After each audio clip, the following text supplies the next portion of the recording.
Ici, la voix de l'Amérique.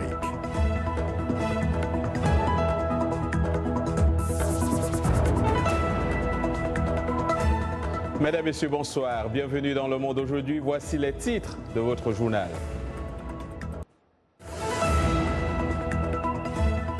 La tension couve dans les régions anglophones du Cameroun où un couvre-feu a été instauré alors que la campagne pour la présidentielle de dimanche amorce son dernier virage.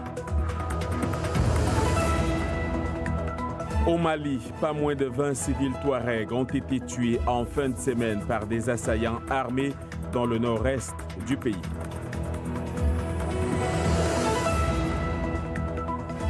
Un nouveau départ pour les relations commerciales entre les États-Unis, le Canada et le Mexique qui ont signé in extremis un accord de partenariat.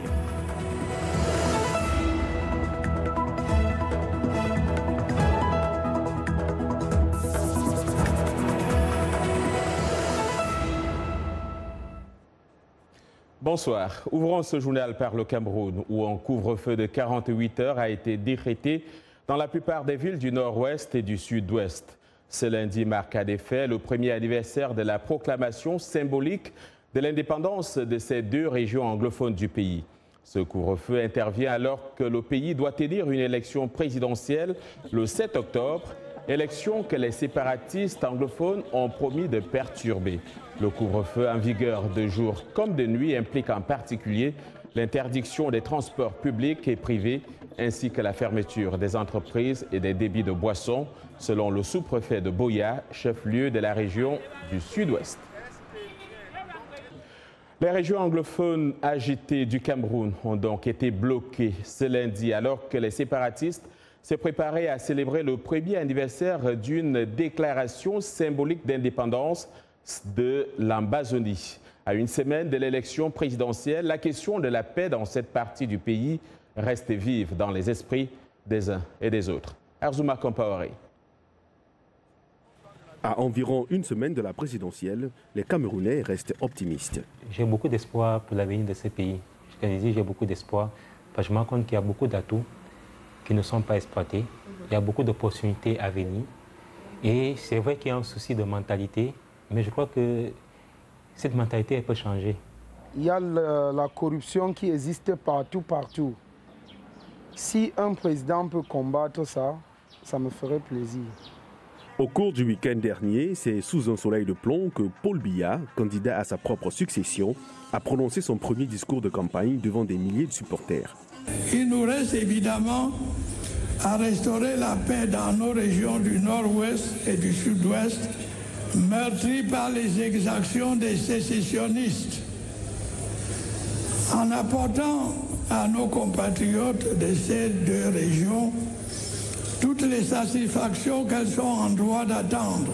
Lundi, les militants du MRC, parti d'opposition, sont sortis nombreux pour soutenir leur candidat qui a lui aussi promis de restaurer la paix. Nous ne faisons pas la politique de la haine. Il n'y aura pas de chasse aux sorcières.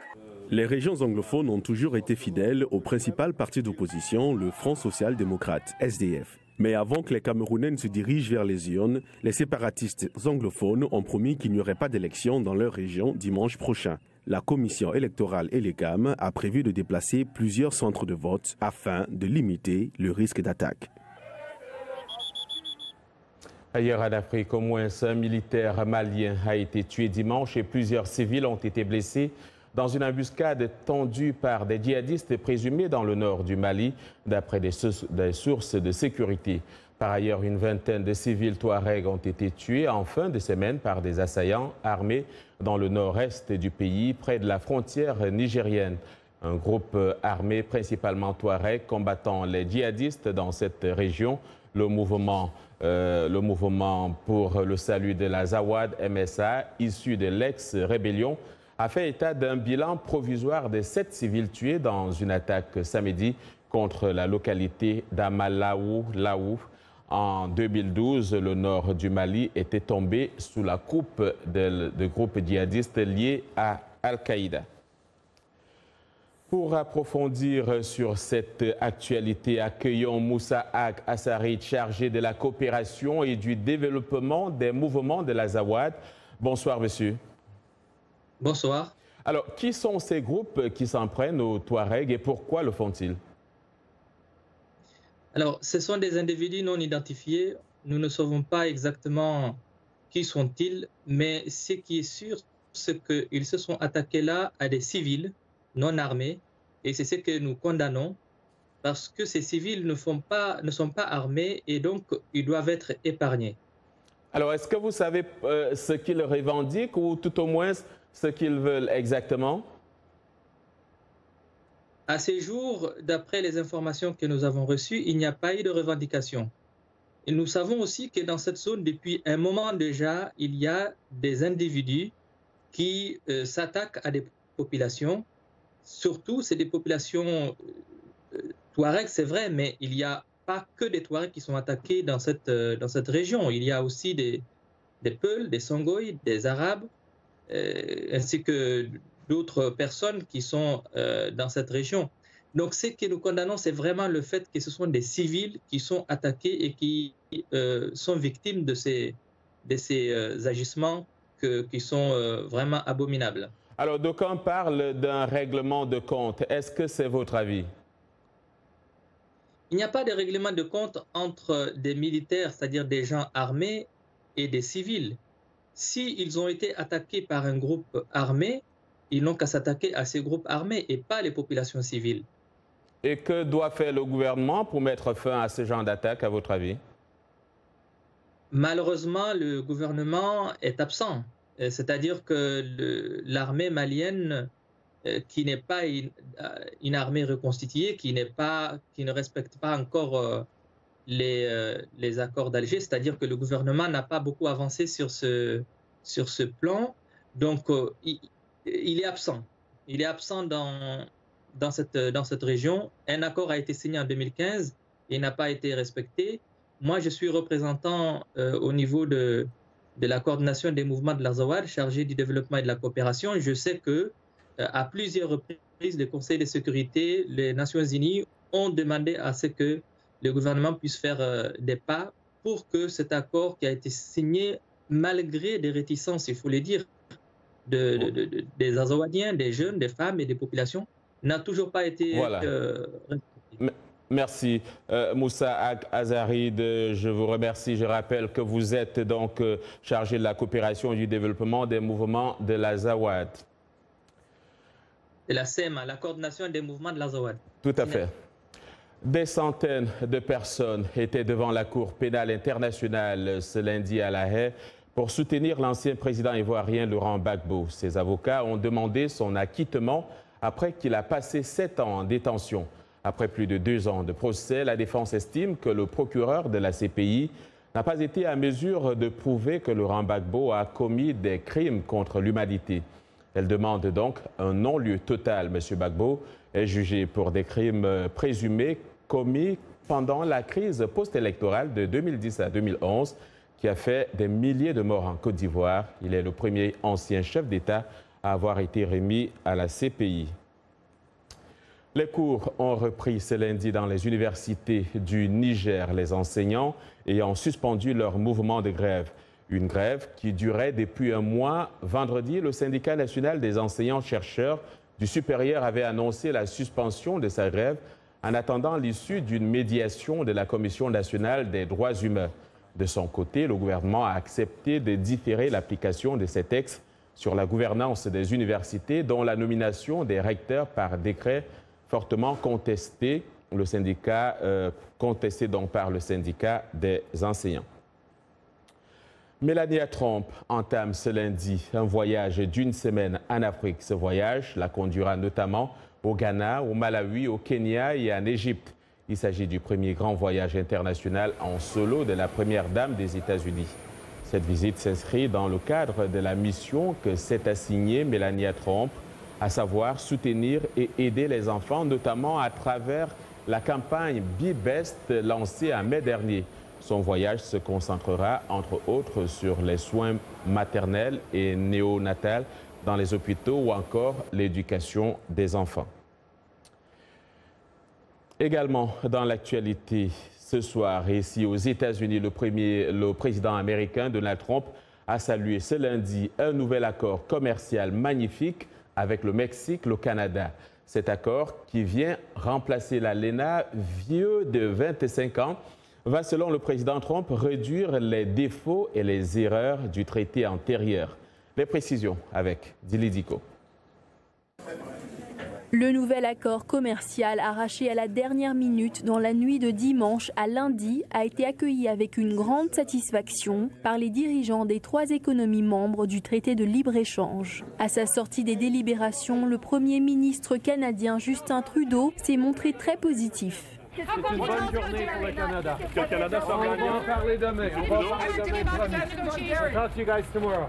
Le Canada et les États-Unis sont donc parvenus à un accord de principe une demi-heure avant l'expiration de l'ultimatum fixé par la Maison-Blanche, à l'origine de la renégociation de l'accord jugé désastreux pour l'industrie automobile américaine. À la réception du nouvel accord, Mexico a rapidement salué le consensus trouvé entre Ottawa et Washington et souligné la nécessité que cet accord serve également au Mexique. Nous comprenons bien que les dynamiques commerciales ont changé. Nous voulons que cet accord soit aussi bénéfique pour le Mexique et pour la vie du pays présentement et dans le futur. Ce matin, lors de sa conférence de presse, le locataire de la Maison-Blanche s'est prononcé sur l'AEUMC, le nouvel accord États-Unis-Mexique-Canada. C'est un honneur de vous annoncer que nous sommes parvenus à un nouvel accord qui va remplacer l'ALENA. Un excellent accord entre les États-Unis, le Mexique et le Canada qui va s'appeler l'AEUMC. Ça sonne d'ailleurs très bien, l'AEUMC. L'AEUMC. Même si les dirigeants prônent les bienfaits de l'accord pour les 500 millions de personnes vivant en Amérique du Nord, tous ne partagent pas cet avis. Les producteurs laitiers canadiens ont vivement dénoncé le nouveau document ce lundi, l'accusant d'ouvrir leur secteur à la concurrence étrangère. C'est à nouveau la saison des Nobel et le prix Nobel de médecine a été attribué lundi à l'Américain James P. Allison et au Japonais Tasuku Honjo pour leurs travaux sur le cancer. Raïssa Gironda. Cette année, l'Assemblée Nobel de l'Institut Karolinska a attribué ce prix à James P. Allison et Tasuku Honjo pour leur découverte du traitement du cancer par l'inhibition de la régulation immunitaire négative. Alors que depuis un siècle, l'immunothérapie contre le cancer faisait des progrès modestes, ces co-lauréats l'ont révolutionné. Les découvertes majeures des 2 lauréats constituent un changement de paradigme et un jalon important dans la lutte contre le cancer. Ils ont mis au jour une stratégie pour contourner les défenses du corps et neutraliser les cellules T censées les combattre. Cette percée a permis de mettre au point une nouvelle classe de traitements qui se sont avérés efficaces contre plusieurs types de cancers. Il fonctionne en réalité contre de nombreux types de cancers, mais nous n'avons pas encore beaucoup d'informations pour les autres. Il a été testé à l'origine pour le mélanome malin, pour lequel nous avons des données sur le long terme, ainsi que le cancer des poumons et des reins. Les lauréats recevront le 10 décembre une médaille en or, un diplôme et un chèque d'environ $1 million qui peut être divisé dans chaque catégorie entre 3 gagnants au maximum. Après la médecine, suivront la physique, la chimie et l'économie. Le lauréat du Nobel de la paix sera lui dévoilé vendredi à Oslo. Soulignons que l'Académie suédoise a reporté d'1 an l'annonce du Nobel 2018 de littérature à cause d'un scandale lié au mouvement MeToo, une première depuis 70 ans. Vous regardez Le Monde aujourd'hui en direct de Washington sur VOA Afrique.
Le Monde aujourd'hui en direct de Washington sur VO Afrique. Voici les titres de cette seconde partie. Il avait 94 ans et à son actif des chansons légendaires. Charles Aznavour nous a quittés hier. Retour dans ce journal sur son parcours exceptionnel. Nous parlerons également de vision avec cet artiste de San Diego.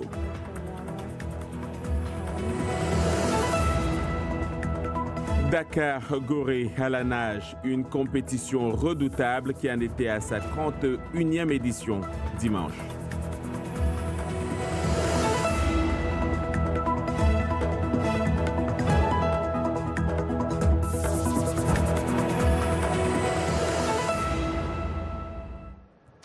C'est lundi et c'est plein feu sur les stades avec Yacouba Ouedraogo. Yacouba, Asamoah est de retour au Ghana. Bonsoir. Bonsoir John et bonsoir à vous, amis sportifs. Et tout à fait John, Asamoah Gyan est de retour sur la liste de James Kwesi Appiah, mais pas les frères Ayou. Le sélectionneur du Ghana a dévoilé sa liste de 23 joueurs retenus pour affronter la Sierra Leone les 11 et 15 octobre en éliminatoire de la CAN 2019. Le capitaine et buteur Asamoah Gyan, 32 ans, qui n'avait plus été appelé depuis un an, signe son retour donc malgré un temps de jeu famélique en club. Seulement 32 minutes cette saison avec le club turc de Kayserispor. Parmi les retours notables, on retrouve aussi Jonathan Mensah et John Boy, puis Moubarak Wakaso et Richmond Boaki. En revanche, André Ayou et son frère Jordan continuent d'être boudés par Appiah, comme lors des derniers rassemblements. Toujours en éliminatoire de la CAN 2019 au Gabon, cette fois-ci, Aubameyang figure sur la première liste de Daniel Cousin.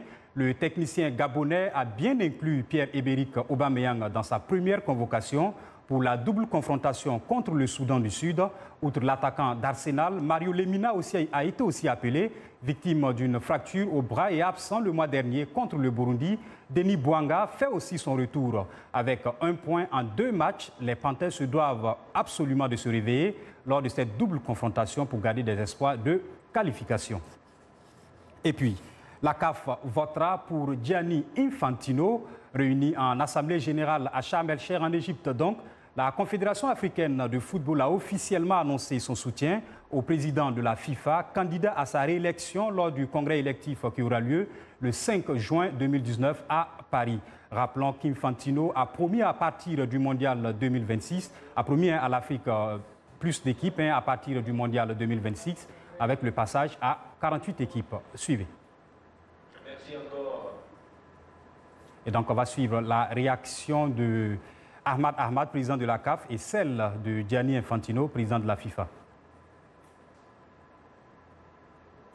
Vous êtes plusieurs, chacun a son âme et conscience, à avoir envoyé une lettre de soutien à cette candidature, presque à l'unanimité. J'estime qu'il est de mon devoir, et de manière solennelle, pendant un autre congrès, d'annoncer ce soutien de l'Afrique. Je suis très heureux qu'il ne s'agit pas uniquement d'un soutien électoral, mais d'un engagement avec passion et enthousiasme pour des projets futurs. Parce qu'il s'agit de faire avancer le football. Parlons à présent de la Ligue africaine des champions. Al-Ahly est en quête d'un 9e sacre. Les Égyptiens, détenteurs du record de victoires avec 8 succès, tenteront de creuser le quart demain en demi-finale aller face aux Algériens de l'entente Sétif. L'autre affiche du dernier carré mettra aux prises les Tunisiens de l'Espérance à un invité surprise à ce stade de la compétition, mais en pleine confiance, les Angolais du Primeiro Agosto. Retour sur une épreuve pas du tout habituelle, et donc nous finissons par une épreuve un peu ordinaire, mais surtout redoutable. La 31e édition de la traversée Dakar-Gorée à la nage a eu lieu hier au Sénégal. À l'arrivée, c'est le caporal Adama Tiaw qui s'est imposé. Regardez.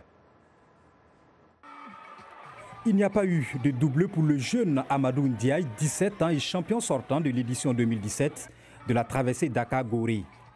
Cette année, C'est le caporal Adama Tiao qui a mis ses concurrents au garde à vous en avalant les 5,2 km en 1h15 minutes 27 secondes, soit 5 minutes de moins que son cadet Amadou, arrivé deuxième de la course A, réservée à l'élite des nageurs. C'est la troisième fois que je remporte la traversée de la Cadorelle. L'année dernière, je me suis surpris, j'ai classé deuxième place, mais cette fois-ci j'ai pu corriger et j'ai classé première, ça m'a fait plaisir.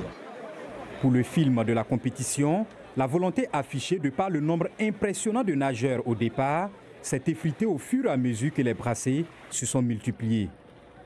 La suite, on la connaît, Adama Tiao a écrasé la concurrence pour se hisser au premier rang. L'essentiel pour certains se trouvait ailleurs.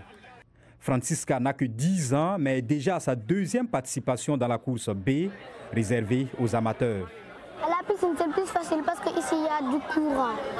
Et à la piscine, il n'y a pas de courant. Derrière cette compétition devenue annuelle au Sénégal se cache une histoire, celle d'esclaves récalcitrants.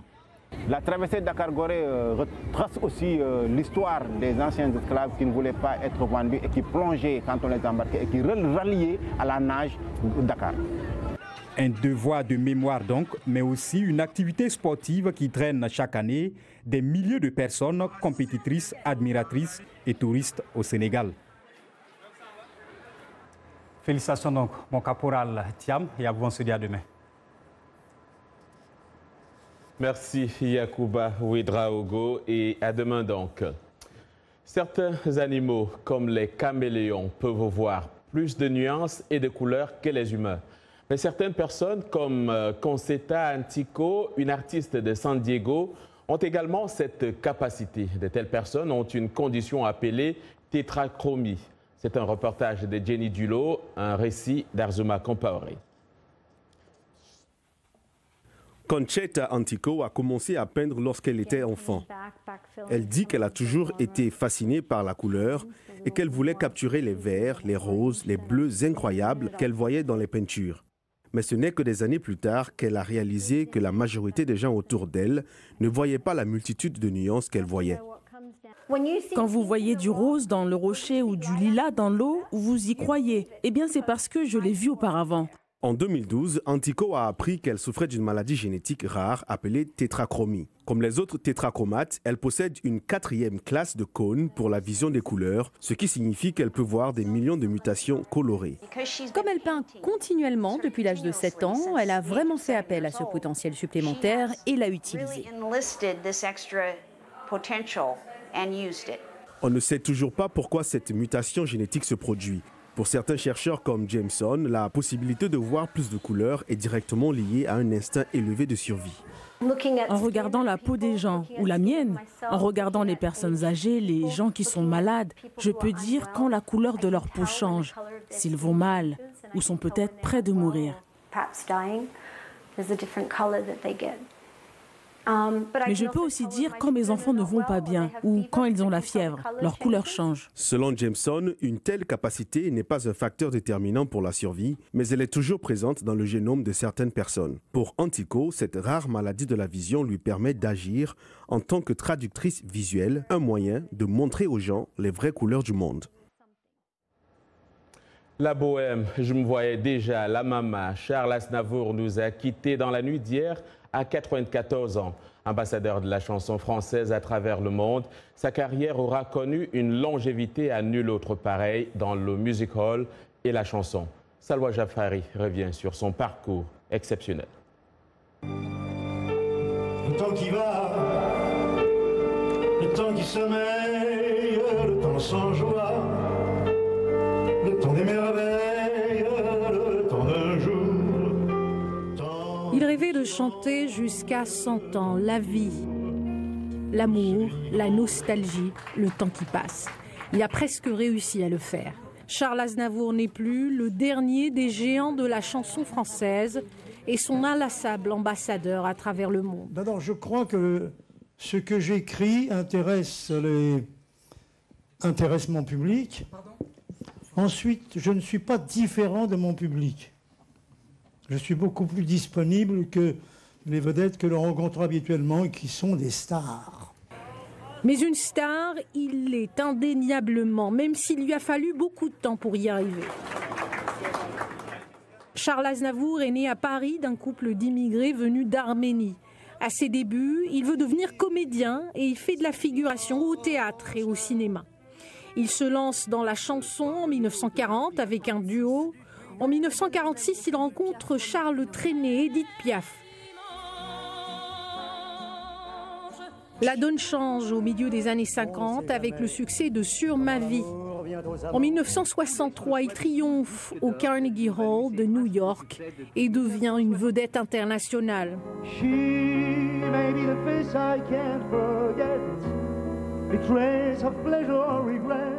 Dans les années 70, Aznavour se frotte à des thèmes de société comme le suicide avec Mourir d'aimer et comme ils disent, qui évoquent l'homosexualité.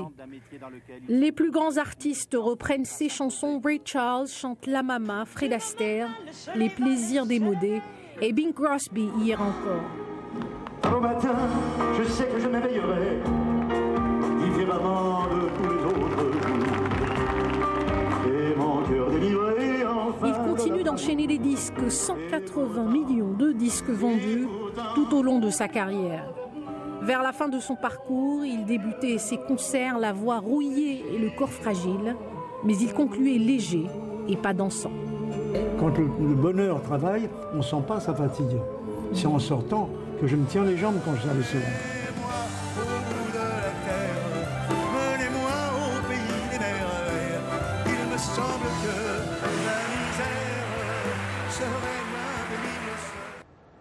Quels sont vos souvenirs de Charles Aznavour et de ses chansons? Nous avons posé la question à des mélomanes en Côte d'Ivoire. Suivez plutôt. Vu qu'il parlait beaucoup d'amour, je retiens juste une petite chanson comme ça là tout de suite où il chante. Et pourtant, je n'aime que toi. Et pourtant. C'est des vieilles chansons de quand on n'était même pas encore nés, mais que nos parents nous chantaient. Donc c'était juste ça. Et aujourd'hui, j'ai vraiment mal. Ça me fait vraiment mal de perdre un artiste aussi émérite comme Charles Aznavour, que j'avais voulu quand même saluer un de ces 4 matins. Mais je crois que le Seigneur en a décidé autrement. Je ne peux que rendre gloire à Dieu. Mais au moins, je retiens une chose, il m'a permis quand même de vivre une époque, une véritable époque de vrais sentiments. Je peux me souvenir de 2 titres, et pourtant que je pense que la majeure partie des gens connaissent. Et son titre « C'est fini » qui sonnait « Je ne peux me détacher de ton visage, je ne peux m'empêcher de penser à demain ». Je pense que ça sonnait comme ça. En tout cas, c'était un très grand chanteur français et la nouvelle est regrettable. L'artiste ne meurt jamais. C'est la fin de ce journal. Merci de l'avoir suivi. Demain est un autre jour. Je vous laisse avec cette voix chaude et riche, donc que vous continuerez d'écouter dans vos maisons. Bonsoir. Il faut savoir encore sourire quand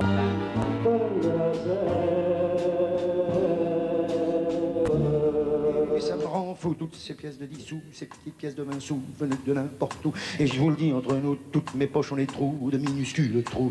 Tout est